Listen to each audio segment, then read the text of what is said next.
Welcome. In today's quick guide, I'll show you exactly how to allow comments from people you follow on Instagram using your PC, especially with the latest update. If you've been trying to control who can interact with your posts, this setting is super useful.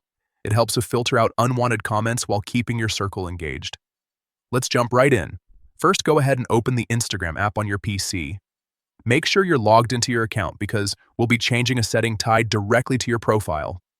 Once you're inside, look down to the bottom left corner of the screen. You'll see three horizontal lines, sometimes called the menu icon. Click on those three lines to open up more options. From there, a panel will appear with different settings. What you want to do next is click on Settings. This is where Instagram keeps all your privacy and interaction controls. After you enter Settings, scroll until you find the section labeled Comments. Go ahead and click on it. This area lets you decide who can comment on your posts and how those comments are managed. Now, here's the important part. Inside the comment settings, you'll see options related to who can comment on your posts. Look for the option that allows you to control comment permissions. Select people you follow. By choosing this, you're limiting comments to only users you